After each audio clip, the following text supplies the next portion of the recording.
तो hey welcome back to channel. कैसे हो आप सब? आई होप कि आप सब सेफ हो गए ना। आज की 5 मिनट रिवीजन सीरीज के अंदर हम जो चैप्टर करने जा रहे हैं क्लास 12 का, वो करने जा रहे हैं moving charges and magnetism. Very very important chapter. नए चैनल को सब्सक्राइब कर दो, वीडियो को लाइक कर दो, दोस्तों में शेयर कर दो। इंस्टाग्राम का लिंक डिस्क्रिप्शन में फटाफट जगह फॉलो कर दे। इसके जो नोट्स है उसके लिंक मैंने डिस्क्रिप्शन में दे दिया, फटाफट जगह चेकआउट कर ले। इस वीडियो को शुरू करते हैं। सबसे पहले बात करूं मैं अगर मैग्नेटिज्म ड्यू टू इलेक्ट्रिसिटी की, अगर मान लो एक करंट कैरिंग वायर है तो वो डेफिनेटली एक मैग्नेटिक फील्ड प्रोड्यूस कर रहा होगा ऑफ इट्स ओन। तो यही आपका कहता है मैग्नेटिज्म ड्यू टू इलेक्ट्रिसिटी। ठीक है, Ampere's right hand grip rule में आपको बताता हूं कि अगर आपने कोई स्ट्रेट करंट कैरिंग कंडक्टर आपने अपने राइट हैंड में पकड़ा, थंब है आपका पॉइंट कर रहा है इन the direction of the current, है ना, जो डायरेक्शन ऑफ करंट फ्लोइंग है, आपने थंब आपने उस आपने डायरेक्शन में पॉइंट किया, तो ये जो कर्ल ऑफ फिंगर्स है ये आपका डिनोट कर रही होंगी direction of the electric force, direction of the line of force को डिनोट कर रही होंगे। डेफिनेटली आपको रूल समझ में आ गया होगा। अब हम चलते हैं बायो-सेवर्ट लॉ पे, और यहाँ पे ये क्या कहता है कि मैग्नेटिक फील्ड, अगर मैं डीवी बात करूँ किसी एक पॉइंट पर, है ना, पी पॉइंट पर हम देख रहे हैं, तो यहाँ पे अगर मैं डीवी एक मैग्नेटिक फील्ड लूँ at point P due to current carrying element, है ना, करंट कैरिंग एलिमेंट मैंने यहाँ पे आई है तो छोटा सा एरिया हमें ले लिया मैंने D S,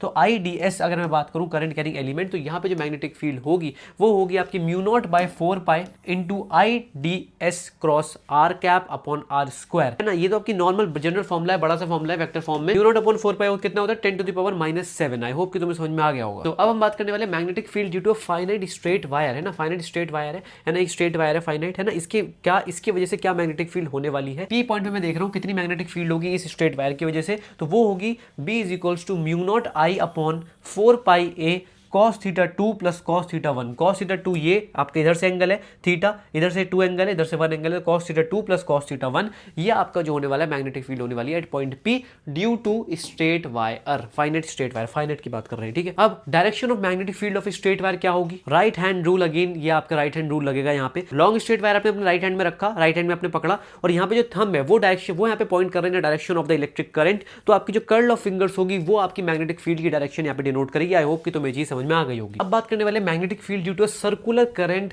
loop at a point on its axis. Case में जो आपकी मैग्नेटिक फील्ड आएगी वो यहाँ पे आएगी mu not I upon 4π2πa² divided by a square plus x square का पावर 3/2। तो ये आपकी वैल्यू होने वाली है आपकी magnetic field due to circular current loop at the point on its axis. उसकी एक्सिस पे एक पॉइंट मैंने ले लिया है, सर्कुलर लूप है, उस केस में आपकी मैग्नेटिक फील्ड ये होगी। ठीक है, अब हम बात करने वाले एम्पियर सर्किटल लॉ की। एम्पियर सर्किटल लॉ क्या कहता है? That is B.dl is equals to mu not summation I. Summation I मतलब क्या होता है? समेशन आई क्या है? आपका टोटल करंट एनक्लोज्ड है थ्रू द लूप, तो ये आपका डिनोट कर रहा है समेशन ऑफ आई को, है ना। वेरी वेरी इंपॉर्टेंट फॉर्मूला, हर बार पूछते तो प्लीज याद रखना। अब यहाँ पे हम केस लेके चलेंगे। सबसे पहले बात करते हैं सॉलिड सिलेंड्रिकल वायर की। यहाँ पे सॉलिड सिलेंड्रिकल वायर है, आप देख सकते हो बहुत सारे पॉइंट्स है 1 2 3 4, और यहाँ इस केस में अगर मैं बात करूँ आर अगर ग्रेटर देन आर है, मतलब फर्स्ट पॉइंट की बात कर रहे हैं हम इस पॉइंट पे, तो यहाँ पे जो आपके आउटसाइड होगी आपकी मैग्नेटिक फील्ड वो होगी mu not I upon 2πr। अगर मैं सरफेस पे बात करूँ r is equals to r, जो कि सेकंड पॉइंट है, यहाँ पे होगी mu not I upon 2π, capital R हो जाएगा, है ना। आपने पहले 3 चैप्टर में आपने कुछ तरीके की चीज देखी थी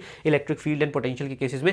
अगर यहाँ पे r लेस देन r है ना, मतलब आपका थर्ड पॉइंट है, तो उस केस में होगा mu not I r upon 2π capital R square, और अगर r 0 है, बस आपके एक्सिस पे हो गया, तो एक्सिस में मैग्नेटिक फील्ड 0 हो जाती है। इस सॉलिड सिलेंडर की बात करें, अगर मैं बात करूँ हॉलो सिलेंडर की बात करें, यहाँ पे ऊपर सॉलिड सिलेंडर की बात है, मैं हॉलो सिलेंडर की बात करता हूँ। हॉलो सिलेंडर में अलग अलग केसेस लेके चलेंगे। अगर r आपका ग्रेटर देन b है, आपका जो b है, अगर आपका r फर्स्ट पॉइंट है, r आपका लेफ्ट ज्यादा है b से, आउटसाइड मतलब mu naught I upon 2πr, है ना। अगर आपका जो r है ग्रेटर है a से ग्रेटर है, बट आपका b से छोटा है ना, b से छोटा मतलब आपका सेकंड पॉइंट पे है ना, सेकंड पॉइंट, इस केस में होगा आपका mu naught I upon 2πr r square minus a square upon b square minus a square, है ना। यहाँ पे अब दो केसेस हो सकते हैं, या तो r आपका b के इक्वल होगा तो उस केस में आपका ये वाला फॉर्मूला बन जाता है, और अगर आपका r a के ही इक्वल होगा तो डायरेक्टली आपका 0 हो जाता है। ठीक है, अगर आपका r a के इक्वल हो गया तो आपका मैग्नेटिक फील्ड आपकी 0 हो जाएगी। अब अगर आपका r again less than a है ना, तो फिर अगेन 0 है, और अगर r आपका 0 है तो 0 ही है। तो ये आपका हो गया हॉलो सिलेंडर के केस में। ये सारे पॉइंट्स आपको दे रखे हैं, आई होप कि तुम्हें समझ में आ गया होगा। अब मैं बात करने वाला सोलिनॉइड की field at axial point of solenoid. इसके केसेस में सबसे पहले बात करता हूं इनफाइनाइट लेंथ की बात करूं, कुछ बी इनसाइड होगी वो होगी mu not an I, but अगर मैं आउटसाइड की बात करूं, इनफाइनाइट लेंथ सोलिनॉइड की बात कर रहे हैं, तो उस केस में आपकी 0 हो जाएगी। और अगर मैं एंड की बात करूं तो mu not an I by 2 हो जाएगी। पर ये तो इनफाइनाइट लेंथ की बात है। अगर मैं बात करूं फाइनाइट लेंथ की, ठीक है, फाइनाइट लेंथ में क्या होगा? फाइनाइट लेंथ में चीजें थोड़ी चेंज हो जाएंगी। यहाँ पे बस आपके एंगल आ जाएंगे। यहाँ पे एंगल कैसे आएंगे? वो आपका आ जाएगा mu not an I by 2, जो कि आपके एंड में था, और यहाँ यहाँ पे ब्रैकेट में क्या आ जाएगा cos theta 1 minus cos theta 2। तो ये मैंने फाइनाइट लेंथ सोलेनॉइड दिखाया है, इसमें आप देख सकते हो इस पी पॉइंट पे देखा जाए एक्सिस की बात कर रहे हैं तो यहाँ पे आपका थीटा 1 ये रहा, थीटा 2 ये रहा, तो ये दोनों एंगल यहाँ पे डिनोट किए गए हैं cos theta 1 minus cos theta 2 finite length magnetic field. ठीक है सोलेनॉइड। अब बात करने वाले force on a moving charge in a magnetic field. एक मूविंग चार्ज पे क्या फोर्स लग रहा है उसके बारे में डिस्कस करते हैं। यहाँ पे कुछ नहीं होता, आपका क्या होता है क्यू वी क्रॉस बी, है ना, क्रॉस प्रोडक्ट आप देखने को मिल रहा है तो मतलब इसको बोल सकता हूँ मैं Q V B sine theta. तो इस केस में आपको जो फॉर्मुला होता है फोर्स का वो होता है Q V B sine theta. सही यूनिट क्या होती है आपकी मैग्नेटिक फील्ड की? होती है टेस्ला, टी फॉर टेस्ला। ठीक है, अब बात करने वाले motion of a charge particle in uniform magnetic field. दो पॉसिबल पाथ हो सकते हैं, एक पाथ हो सकता है आपका स्ट्रेट लाइन पाथ, एक हो सकता है आपका सर्कुलर पाथ। ठीक है, अब स्ट्रेट लाइन पाथ की बात करूं तो मान लो आपको यहाँ पे चार्ज पार्टिकल जो कि जिसको प्रोजेक्ट किया गया इन द डायरेक्शन या फिर opposite, in the direction with या फिर opposite to the magnetic field. उस केस में मैग्नेटिक फील्ड कोई भी फोर्स यहाँ पे एक्सर्ट नहीं कर रही होगी। स्ट्रेट लाइन पाथ की बात कर रहा हूं यहाँ पे, उस केस में क्या होगा आपका जो चार्ज पार्टिकल है वो बिल्कुल स्ट्रेट लाइन में मूव करेगा विद द फिक्स्ड स्पीड। ठीक है, बट अगर मैं यहाँ पे बात करूं सर्कुलर पाथ की, सर्कुलर पाथ में यहाँ पे चेंजेस होते हैं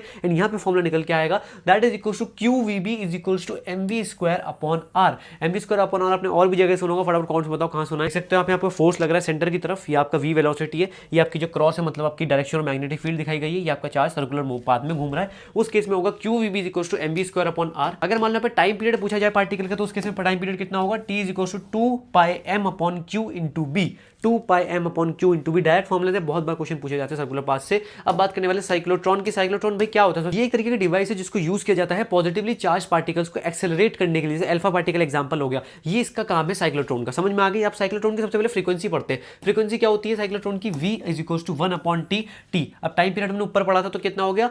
B Q upon 2 pi M. तो ये आपका हो गया 1 upon time period, that is cyclotron frequency. कितनी मैक्सिमम एनर्जी होने वाली? वो होने वाली Q square B square upon 2m into R naught square. R naught क्या है? आपका मैक्सिमम रेडियस है of the circular path followed by the positive ion, ये आपकी आर नॉट हो गई। अब बात करने वाले लॉरेंट्ज फोर्स की। लॉरेंट्ज फोर्स क्या होता है? In the presence of both electric field, आपकी इलेक्ट्रिक फील्ड की प्रेजेंस है और मैग्नेटिक फील्ड के प्रेजेंस के अंदर जो टोटल फोर्स होगा किसी चार्ज पार्टिकल पे, उसका नाम दूंगा मैं लॉरेंट्ज फोर्स का। इसका formula very very important, F is equals to Q E आपका electric field plus v into B, जो कि मैग्नेटिक फील्ड को डिनोट, यहाँ पे मैग्नेटिक फील्ड यहाँ पे डिनोट हो रही है, तो ये पूरा जो फोर्स हो जाता है f is equals to Q E plus V cross B, ये आपका हो गया E vector plus V vector इन क्रॉस बी वेक्टर, ये आपका हो गया पूरा लॉरेंट्ज फोर्स। मैं बात करने वाला हूँ मैग्नेटिक फोर्स की on the current carrying wire पे। सबसे पहले स्ट्रेट वायर की बात करते हैं। क्या मैग्नेटिक फोर्स लगने वाला है? I into L cross B, है ना, मतलब आई एल क्रॉस बी मतलब L B sine theta, cross खोल दोगे आप तो, है ना, बीच में एक्सटर्नल लेके चल रही यूनिफॉर्म, है ना, स्ट्रेट वायर की होगी। अब मैं आर्बिट्री वायर की बात करूं, अब यहाँ पे आर्बिट्री वायर है, मान लो ऐसे करके कोई वायर है, ठीक है ना, ऐसे करके वायर, तो इस केस में जो आपको एल होगा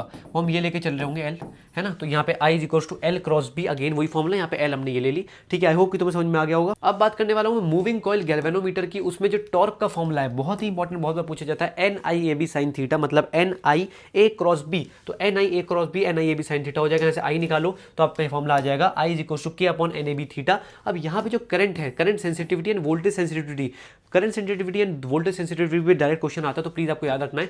करंट सेंसिटिविटी अगर मैं बात करूं गैल्वेनोमीटर की, वो क्या होता है? डिफ्लेक्शन पर यूनिट करंट, मतलब आपका phi by I N A B by K, ये आपकी होती है करंट सेंसिटिविटी। बट अगर मैं बात करूं यहाँ पे वोल्टेज सेंसिटिविटी की, तो उसमें क्या होता है आपका इसकी डेफिनेशन क्या है? Deflection per unit volt of the applied potential difference. Deflection per unit volt हो जाता है यहाँ पे।